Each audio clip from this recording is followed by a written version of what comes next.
Hello, magandang araw muli mga ginigiliw na mga kapatid sa Panginoon. Ngayon ay Agosto 28. Alam niyo dito sa Cagayan de Oro ay piyesta ng aming city, si San Agustin. Si Agustin naman talaga ay isang magaling na pastor sa North Africa. Pero ginawa siyang santo ng mga Katoliko. Siya ay totoo at tunay na lingkod ng Panginoon. Siya ang aming city patron. Okay. Tayo muna ay manalangin sa ating pagsisimula ng pangangaral ng salita. O God our Father, we ask you to cleanse us, to wash us by the blood of your Son Jesus Christ. That the word of the Holy Word, that the word of grace shall come in and be received by our hearts. That you speak to us, that we will hear clearly and understand rightly. Teach us, lead us, guide us as we hear. In Jesus' name, Amen. Mga kapatid, ating ituloy pa rin ang mga pagtalakay sa paglago. Napakahalaga mga kapatid itong paglago. Ang isa sa mga dahilan ng pangangaral, pagtuturo, ay paglago talaga. Hindi lang lalago na nakikinig, lago. Paglago ay naroon sa pagsagawa ng itinuturo sa atin. Dahil ang pagsagawa naman ay siyang layunin ng salita ng Diyos. Hindi pagbabasa lang, hindi pag-aaral, pag-memorya, pakikinig. Hindi. Ang Diyos ay nagbigay ng kanyang salita upang baguhin tayo, upang maging kabahagi sa ating. Tuloy natin itong mga bahagi sa buhay, pananampalataya na kailangang lalago o palaguin. Ano ang mga bahagi sa ating buhay? Pananampalataya, buhay Kristiyano na dapat lalago. Marami. Ngunit tayo'y mag-aral lang ng iilang bagay na kailangang lalago. Karapat-dapat na uunlad sa ating buhay. Pag-aralan natin ang tungkol nito, ang dalawang tao, dalawang apostol na nagturo. Si Apostol Pablo at si Apostol Pedro. Nanguna ito si Pedro noon dati, bagamat para magkaedad lang siguro sila ni Pablo. Ngunit si Pedro ay tinawag talaga ni Jesus na kasama. Si Pablo ay tinawag nung patay na si Jesus. At naging kalaban ng iglesia. Tingnan natin ang dalawang ito sa mga bagay na dapat palaguin sa ating buhay. Unahin natin si Apostol Pablo. Nagbigay siya ng sa ating pag-aralan ay 3 bagay lamang. Tatlong bagay na kailangang lalago.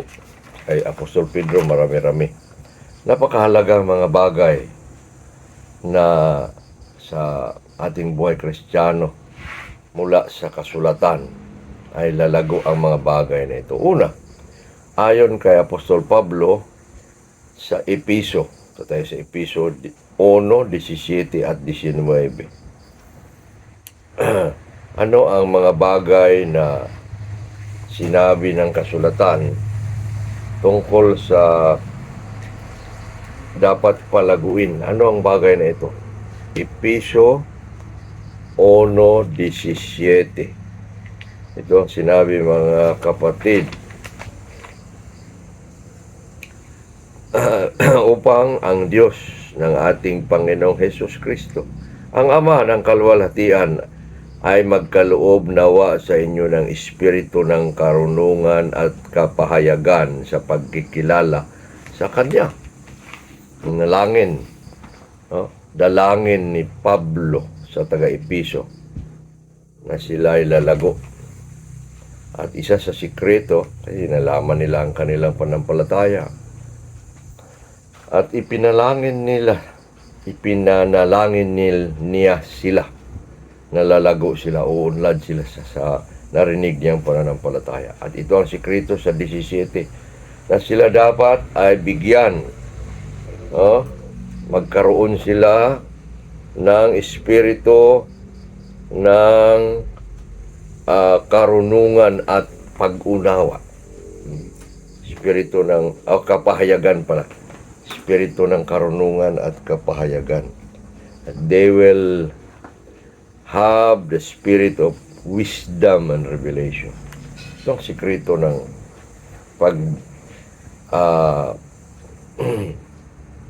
ito ang secret na ayon kay Apostol Pablo sa isang Kristiyanong umuunlad sa kaalaman ng salita ng Diyos. Siya ay may espiritu ng karunungan at kapahayagan. Dalangin niya upang sila ay uunlad sa pagkilala sa Panginoon. Uunlad sa pagkilala sa Panginoon. Mismo yung espiritu ng karunungan, yung paraan, no, ng pagkilala sa Diyos, ang espiritu ng karunungan at kapahayagan, ay lalago tayo. Ano ba ito? Espiritu ng karunungan. Siyempre, ang banal na espiritu makisama sa ating espiritu. Sabi naman ng Roma 8:16, ang espiritu ng Diyos kasama nating espiritu. Nagpapatunay na tayo mga anak ng Diyos. So, yung espiritu ng karunungan tayo magkaroon. Kasama ang kapahayagan upang lalago tayo sa pagkilala sa Diyos. Yan ang sikreto ng sinabi ni Jesus nung siya buhay pa sa mga apostoles, na siya palayo na. Siya ay aalis na, sabi niya, darating ang espiritu ng katotohanan, espiritu ng karunungan upang sasama sa inyo. At ituturo niya sa inyo ang lahat ng bagay. Kaya sa paraan ni Apostol Pablo, ang pagturo sa atin ng espiritu sa lahat ng bagay ay pagkaroon tayo ng espiritu ng karunungan at kapahayagan. Karunungan una, espiritu ng karunungan. Kaunawa tayo sa salita ng Diyos. Karoon tayo ng karunungan upang mag-aral na mag-aral, makinig na makinig. Lalo sa lahat makaunawa at isagawa. Ang karunungan ay isagawa ang salita ng Diyos. Yun, dapat isagawa upang ang tunay na karunungan ay naroon. Itong kapahayagan, yan yung revelations. Yung mga aplikasyon ng salita ng Diyos ay may mga kapahayagan. Una, mga kahulugan ng salita ng Diyos, interpretations. Nagmumula yan sa pagtuturo ng Espiritu ng Diyos sa atin. At mga aplikasyon ng salita. Aplikasyon ng iyong buhay may asawa, aplikasyon ng iyong buhay sa trabaho, aplikasyon ng Biblia sa iyong pakikisama sa mga kapatid sa iglesia o sa mga kapatid sa labas ng iglesia. Yan ay kapahayagan. Magpapahayag ang Espiritu ng Diyos ng mga kahulugan, ng mga aplikasyon. At sa paraan na yan, sabi ni Apostol Pablo, lalago tayo sa pagkilala sa ating Diyos. Ayon sa Colosas 1:9 na mapuspos, no? Nanalangin si Pablo sa taga Colosas na mapuspos nawa sila ng kaalaman sa kanyang kalooban. Paano daw? Sa pamamagitan ng espiritu ng karunungan at pag-unawa. Dito naman karunungan at unawa. Kanina karunungan at kapahayagan. Isa lang yan. Ang kapahayagan ng Diyos mula sa karunungan niya sa pag-aaral ng salita ay gawa ng Espiritu Santo upang tayo'y ah, makarinig, makaunawa. At itong espiritu ay itong karunungan at kapahayagan at karunungan at unawa, isa lang yan.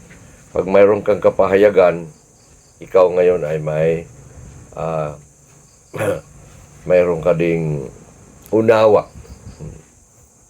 Papahayag siya at ikaw ay tatanggap ng kanyang pagpapahayag, unawa. Yan ay magdala sa atin sa paglago, sa pagkilala sa Diyos. Pangalawang, dapat tayo lalago, hindi lang lalago tayo sa karunungan at kapahayagan upang makakilala sa Diyos sa kanyang salita. Ito, dapat lalago tayo sa pagkilala at pamumuhay ayon sa dakila niyang kapangyarihan. Ayon sa 19 na makilala ninyo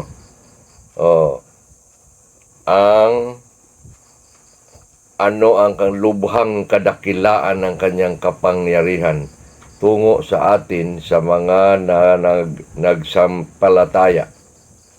Yun, ayon sa paggawa ng kanyang dakilang kapangyarihan. Yun, tinan nyo ang salita ng apostol na ang kapangyarihan niya ay ating malaman, ating mamuhay tayo ayon doon. Ang Kristiyanong pamumuhay na biyaya ay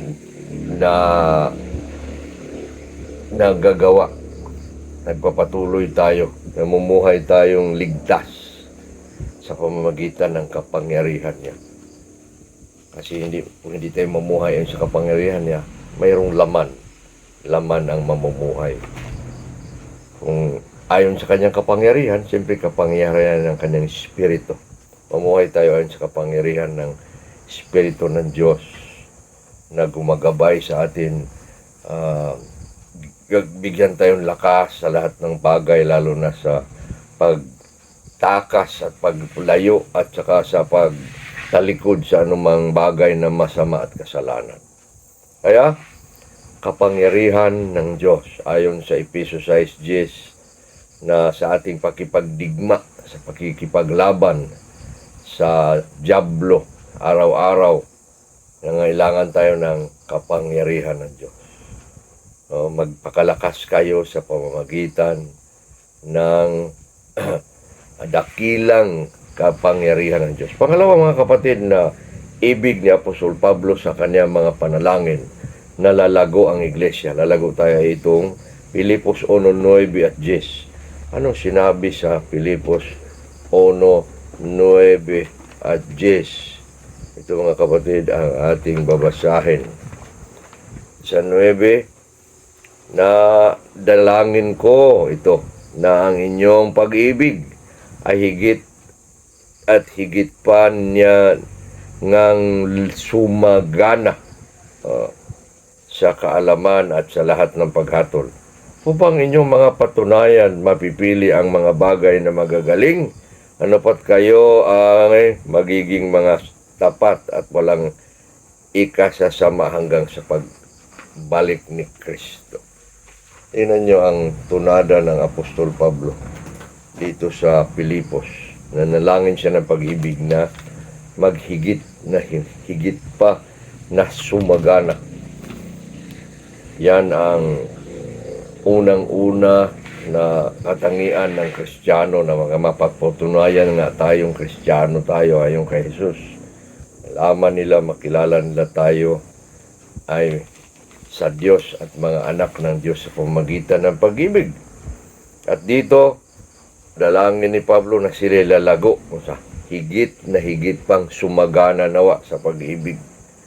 Napakagandang panalangin. Kaya magdalanginan tayo na mag-ibigan. Mag-ibigan. Wala nawang kahit anong samang o masamang bagay, masamang namamagitan sa atin.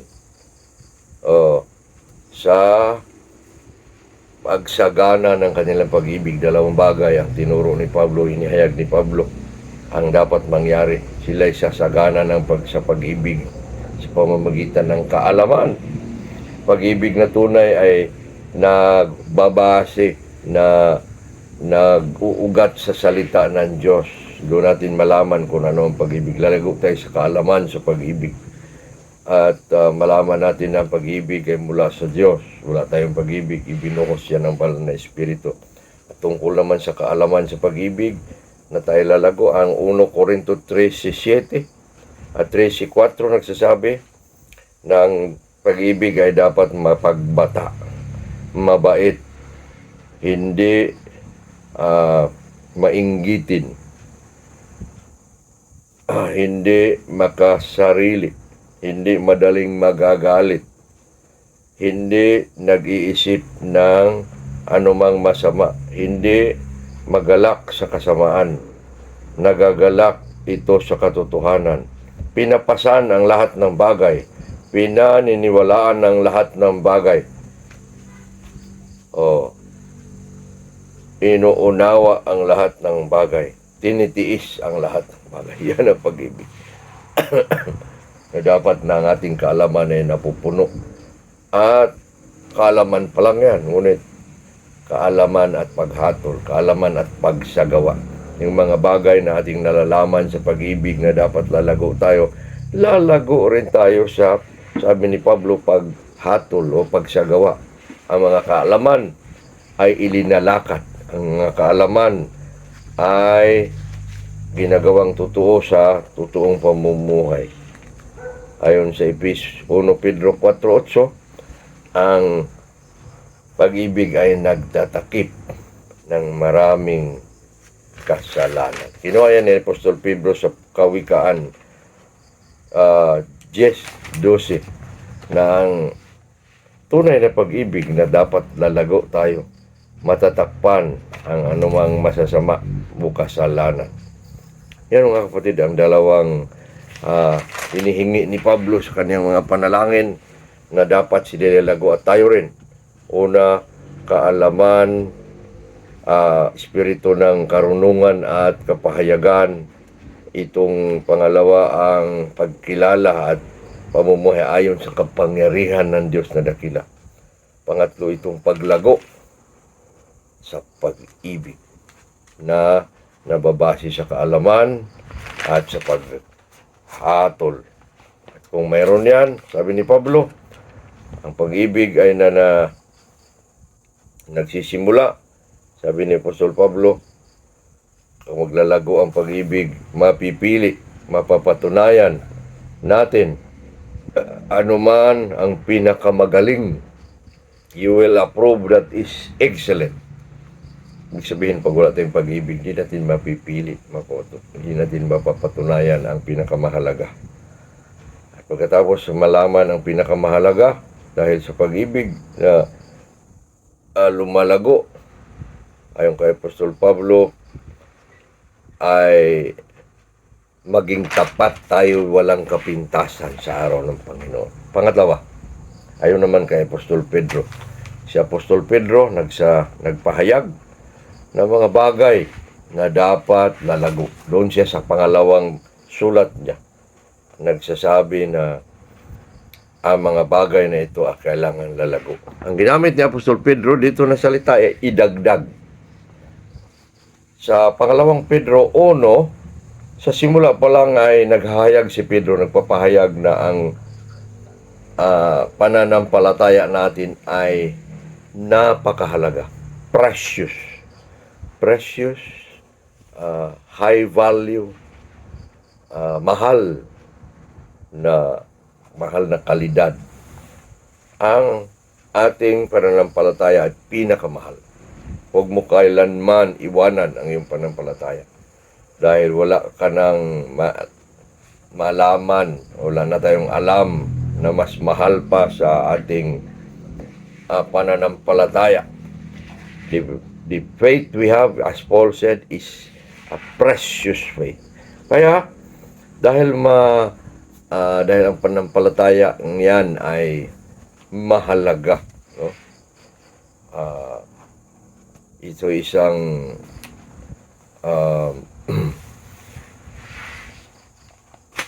nagmumula sa ah, kayamanan, no? Kayamanan ng Diyos ang ating pananampalataya, yung mahal na bagay. At dahil nga mahal ito at totoo ito, kailangang gagalaw ito, gagawa ito. Kaya may mga ibinibigay na Panginoon na mga gawa ng pag-ibig. At ng bawat isa nito ay siyang lalago sa ating buhay.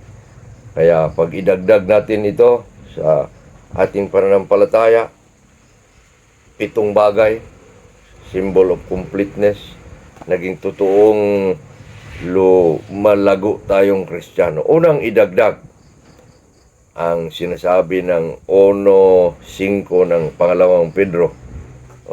Babasahin natin, mga kapatid, ang 1 Pedro 1:5. Bukod dito, sa inyong pagbibigay ng buong pagsisikap, yon, ay idagdag ninyo sa inyong pananampalataya ang kagalingan. Sa ibang mga pagsalita ay kabutihang asal. Ang Kristiyano nagsisimula sa isang pananampalataya. Kumikilala sa Diyos, sumampalataya sa Ebanghelyo, siya ay magkaroon dapat ng kagalingan. Ang mga pangit na mga bagay, ang hindi tama na mga bagay, ang mali na mga bagay, ay babawi tayo sa pagkristyano natin ng kagalingan o makabutihang asa. Ang pangalawang Korinto 5:17 nagsasabi na kapag na kay Kristo na tayo bagong nilalang. Ang bagong nilalang ay magsimula ng kagalingan.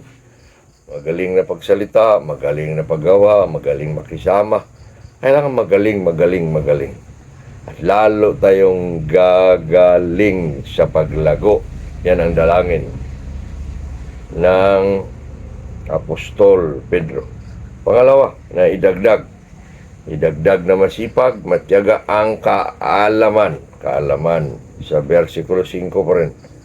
Kaalaman, idagdag sa 5.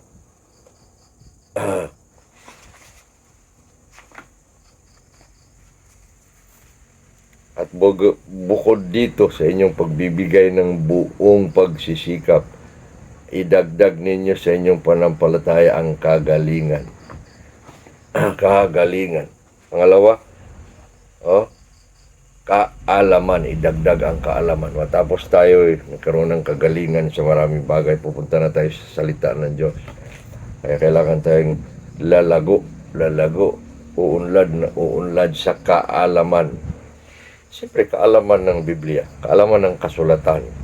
At sa kasulatan, maraming bagay ang ituturo sa atin ng Diyos. Una, tuturo sa atin ang Diyos mismo. Pagkilala sa Kanya, ang Kanyang kapangyarihan, ang Kanyang mga gawa, ang Kanyang kaligtasan.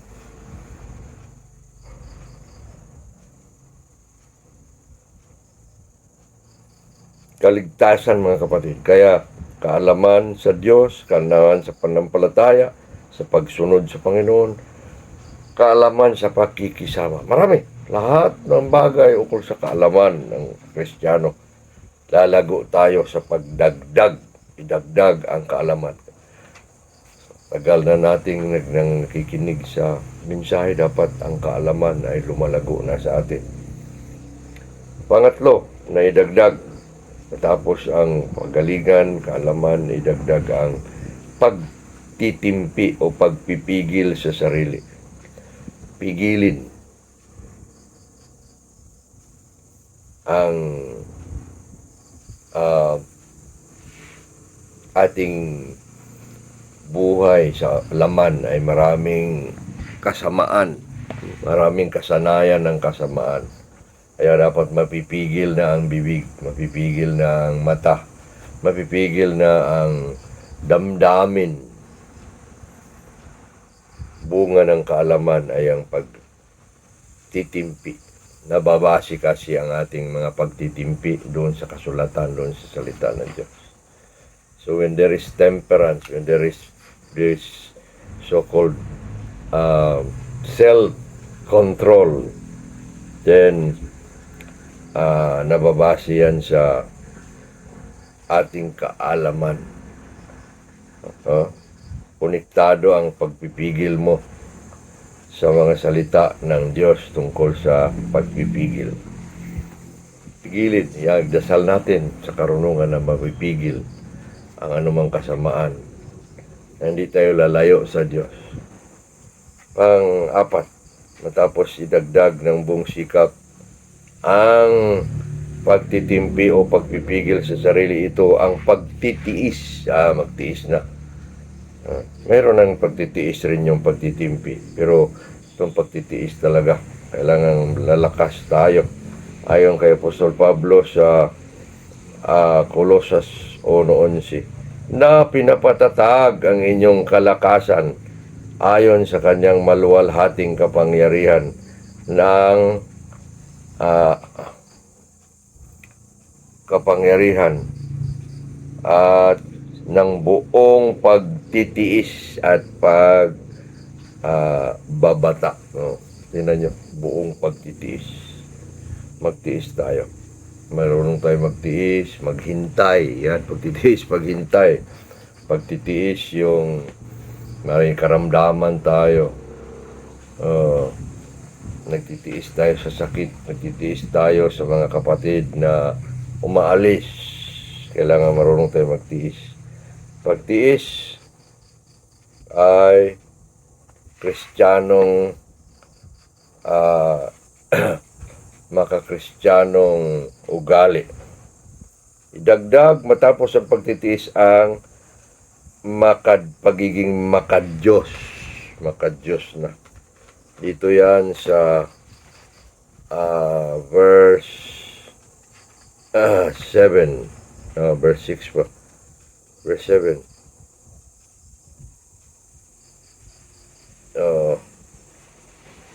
Makadyos.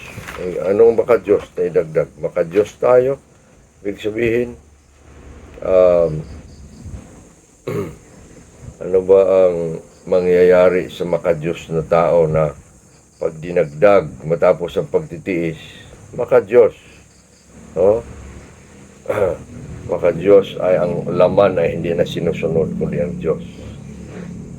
Hindi na sariling lakas kundi ang Espiritu ng Diyos. Ang salita ng Diyos ay araw-araw ating binabasa. Meron tayong makadyos na pag-iisip. 1 Timoteo 4:7. Sabi ni Pablo, huwag kayong makinig sa anumang mga usap-usapan ng mga nakaraan, ng mga kwento. Sa halip, sabi niya ay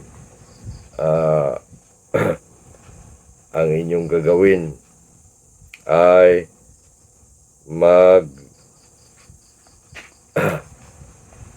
patuloy. Sabi ni Pablo sa 1 Timoteo 4:7, magsanay sa pagiging makadyos. Sinasanay. At doon tayo lalago. Pang-anim na idagdag ng matibay na puso, kabaitan sa kapatid. This is called brotherly love. Simula sa bahay, nagmamahalan ang mga kakapatid na lalaki, babae, nagmamahalan ng mag-asawa sa kanilang mga anak. Naroon yung pagkakapatid na pag-ibig. Talago din tayo sa kapatid sa iglesia, sa mga kapatid sa ibang iglesia. Meron tayong kabaitan sa kapatid, felyo. Ang kabila niyan ay agape. Ito yung love ng felyo. At dapat sa iglesia, nag-iibigan. Katapusan ay idagdag ang pag-ibig. Pag-ibig ang katapusan na idagdag ng buong sikap. Yun naman ang ating pinag-aralan kanina sa kay Pablo, na hindi na natin dagdagan masyado. Pag-ibig ito ng Diyos, pag-ibig na ibinigay, ginawa sa atin, na tayo inibig ng Diyos. At tayo rin dapat ay umiibig. Ayon sa 8, pakinggan ninyo. Kapag ang mga bagay na ito ay mapasa inyo at nagsisisagana. Tingnan nyo. Pag ang mga pagdagdag na mga ito, bawat isa nito ay nariyan sa inyo at lumalago kayo at umuunlad kayo. Ano mangyari? Sa 8, gawin kayong mabunga at gawan kayong mabunga at nagpapatuloy na matibay sa Panginoon.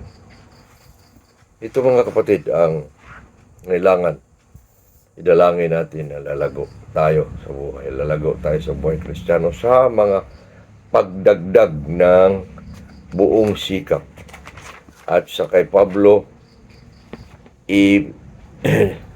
idagdag o ipamuhay o lalago tayo sa espiritu ng kapahayagan, espiritu ng karunungan at kapahayagan. Araw-araw, ating hanapin ng Diyos. Pag hindi natin siya hinahanap, wala siyang pakikisama sa atin. Lumalayo din siya. Sa Pilipos 1:9, lalago tayo dapat sa pag-ibig. Kay Pedro, lalago tayo dapat sa kagalingan, sa kaalaman, sa pipigil sa sarili, sa pagtitiis, sa pagiging makadiyos, sa kabaitan sa kapatid, sa pag-ibig. Dalangin natin na ang Taif Reform Covenant Church ay lalago at lalo na sa pagtuturo. May isa sana sa inyo yan at tatayo na siya ay mangaral ng salita na Diyos. Dalangin tayo. Panginoong Diyos, pagpalain niyo ang salita namin na pag-aralan. Pagpalain niyo ang mga tao, ang kanilang pag-iisip. Dalhin niyo sila sa tamang unawa at pagsagawa sa mga bagay na ito. Purihin ang iyong dakilang pangalan sa pangalan ni Kristo Jesus. Amen. Hanggang nasunod mga kapatid na pagtitipon at pakikinig, purihin ng Diyos sa inyong mga buhay at sa amin.